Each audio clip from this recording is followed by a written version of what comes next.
Здраво, учителки. Здраво. Може да ни кажете прво кои сте и од каде ни доаѓате, од кое училиште? Јас сум учителката Марија, нашите другарчиња се сеќаваат од вчера. Денеска ќе учиме... Јас сум учителка Дани. Здраво. Здраво. Денеска ќе учиме за сетилото за мирис. Интересно. Да. Сетилото за мирис се наоѓа во нашиот нос и сетилото за мирис ни овозможува да разликуваме над 1000 мириси. Мирисите ги разликуваме во внатрешноста на нашиот нос и преку некои мали влакненца кои што се наоѓаат во нашиот нос, тие го информираат нашето мозоче дека има некаква миризба, односно ни дава на нас информација каква е таа миризба.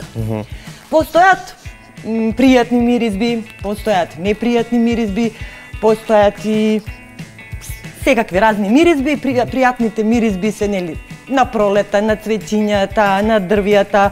Непријатните миризби се кога нешто ќе ни загори во кујна. Кога ќе заборавиме многу ѓубре по дома, па тогаш има непријатна миризба. Да. Непријатен и сообраќајот. Исто. Да. Но сетилото за мирис и сетилото за вкус се многу поврзани меѓусебно и затоа кога ни е затнато носето, не ја чувствуваме ниту храната. Тоа сум го забележала и јас. Да. Како функционира нашиот нос? Нашиот нос функционира, нели, дишеме, воздухот го прима нашиот нос, ни му дава информација на мозокот и така ја распознаваме каква е миризбата. Зошто имаме влакненца во носето? Влакненцата во носето ни служат за да не заштитат од нечистотија. И од бактерии може да не заштитат, за да не влезат во грлцето веднаш. Сега да ве прашам, дали исто мирисаме со устата и со носот? Не, ама мирисаме само со носот, нели? Може да... добро, мирисаме со носот, ама може да дишеме и со устата и со носот. Да, може да дишеме и со устата и со носот. Кога дишеме со устата, не го чувствуваме мирисот. Не. Да. А кога дишеме со носето, го чувствуваме мирисот. Така е. Тоа се случува и кога ќе настинеме, нели, храната не ни е баш иста како кога и не сме настинати. Апсолутно не е вкусна, да бидеме искрени. Точно. Не е вкусно. И тогаш мама и тато ни даваат некој сирупче кој што не е баш вкусно. Тогаш може да го затнеме носето и така може побрзо да го голтнеме сирупчето кое што може и да не ни се допаѓа. Добар совет, благодарам. Дали знаете дека топлата храна има повеќе шири миризба од студената храна, затоа што во топлата храна частичките се шират многу побрзо, за разлика од студената храна, частичките се забавуваат. Например, кога пиеме топло чајче во една просторија, сите го чувствуваме мирисот. Сите знаат што чај пиеме. А да пиеме сокче, нема да дознаете што пијам. Па дури може да се види миризбата со тоа, нели, што чајот испушта пареа и тоа, да, и со тоа мирисаме сите, нели? Да. Така, значи топлата храна повеќе ја чувствуваме. Или мама во кујна кога нешто готви, тогаш е нели топло и онака го чувствуваме. Или тато кога готви, да. И може и тато да готви, точно. Исто како нас, така и животните, нели, мирисаат. Интересно е што кучето има најизострен мирис. Кучето го користат полицајците. Да. За да си вршат некои нивни акции. Значи, изгубените луѓе да ги најдат. Кучето може и луѓето кои што се затрупани во снегот, многу брзо да ги најде. Ако залута, ако се изгуби, тоа само може да се најде, да се врати на кај дома, со помош на сетилото за мирис. А и кулата исто така има многу развиен мирис. Таа на многу голема оддалеченост го наоѓа својот плен, го почувствува, го мириса. Значи мириса и дури под водата. Да. А дали знаете зошто змијата го пушта своето јазиче? Таа мириса на тој начин што го пушта своето јазиче и така го чувствува мирисот на својот плен. А пак инсектите, еве на сликата може да видиме, мравката мириса со своите антени. И сите други инсекти мирисаат со своите антени. Сакам да ви предложам една игра дома со мама и со тато да се забавувате, да ставите едно мараме на очињата, под носето да ставите разновидна храна и така да погодувате која храна ја мирисате. Таа игра обично ја играме во градинка најчесто со нашите другарчиња. Баш интересно. Сега може учителката Дани да правиме една работилница. Денеска ќе правиме слонче и зајче. Знаеме зошто? Па зашто се убави животни, предпоставувам. А какви носиња имаат? Слончето има долг нос, а зајчето има краток, мал. Мало. А што мислите, кој има поразвиено сетило за мирис? Па веројатно солонот, Дека бидејќи му е има поголем носот. голема сурла. Ама ова е трик прашање, мислам. Па, знаете што? Ајде, ќе ве оставам да размислувате. Ќе размислуваме? Да. Но мислам дека зајчето има многу поразвиен осет или сетило за мирис, затоа тоа многу брзо се движи и е многу брзо во шумата. За разлика од слонот, кој што носот го користи, не само да го чувствува мирисот. За разни работи, и да се тушира. Да, точно, затоа што е многу жешко, таму каде што е слонот.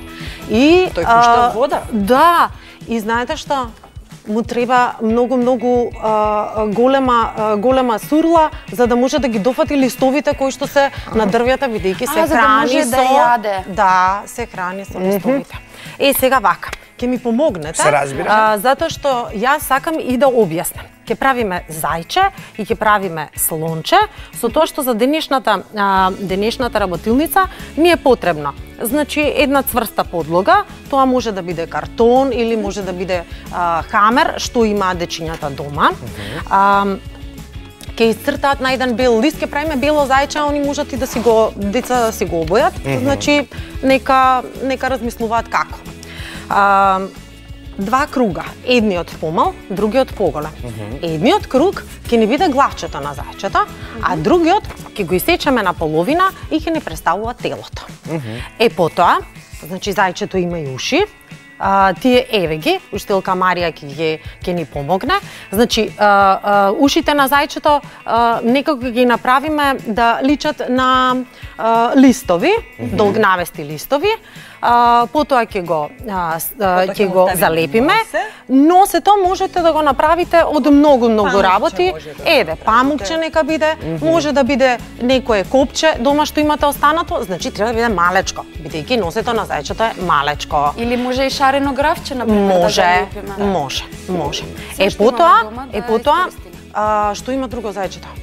Има мустаки. Мустаки. Така е. Мустаките од кога ќе ги направите со салфетка. Значи, дома сите имаме салфетка, ќе ги искористите вашите прстиња и ќе ја виткате салфетката, ќе ја виткате се дека не добиете вакво едно стапче, а потоа, значи покрај носето ќе ги залепиме мустаките на зајчето.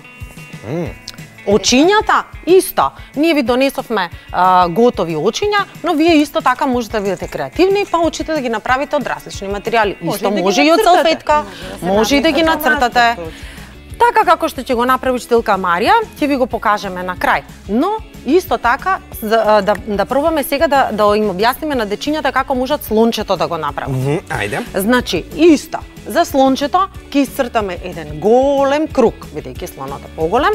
Кругот ќе го исечеме на половина, а потоа таа половина, за да може да ги доловиме нозете на слонот, ја сечеме на средината и ги исцртуваме ноџињата. Тоа би изгледало некако вака. После може да се нацртат. Да. Потоа треба да ги нацртаме ушите, за да можеме да го нацртаме и носот.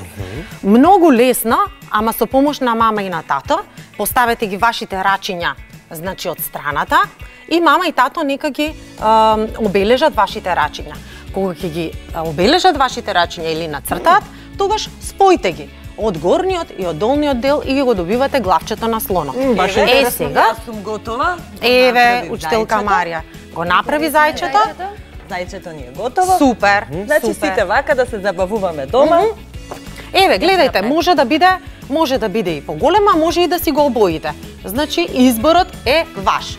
А потоа за слончето, од кога ќе го направите, од кога ќе направите, значи главче и ушиња, тогаш ги цртате очињата и на делот од носето правите едно кругче, мама и тато ќе ви помогнат, значи да направите еден отвор. Тука мора да го сместиме носето. Како тоа ќе се направи? Ајде ќе бидеме креативни. Ајде. Ајде да го залепиме. Јас ви донесов едно свирче. Знаете, кога свириме, тоа се отвара и се затвара. Еве, например, кога тоа ќе го ставиме кога тоа ќе го ставиме како носето, тогаш добиваме едно носенце кое што се собира и се издолжува во зависност од потребата на слончето. Кога има потреба да се истушира, ако му е многу жешка. Учителка Данија, тука може да направиме и маска за 1 април, да ги исечеме очињата, да ги ставиме вака. Да пробаме да имитираме слонче. Или пак, да, можеме да си играме многу, ама доколку немате вакво свирче, може би во моментот, ќе земете, ќе исечете една тенка лента, ќе земете моливче и повторно работете со рачињата, прстињата користете ги и виткајте го ливчето околу моливчето. Кога вака ќе го извиткате целото, добиваме сурла. Можеме и таа да ја ставиме во вдлабнатината од носето, залепете ја и добиваме повторно едно големо носе на слонот или сурла. Баш забавно. Забавувајте се. Многу интересно. И, драги дечиња, бидејќи дома многу работите и многу сте креативни со вашите родители, ако имате некоја друга идеја, изработете ја и пратете ни ја. Ние вашите слики ги собереме и на крајот ќе ги покажеме. Ги очекуваме што повеќе ги имате, тоа посредник ќе бидеме. Ви благодарам наставнички многу за овој прекрасен час. Тоа беше се за нашата предучилишна настава. Одиме со еден краток џингл, па продолжуваме со прво оделение.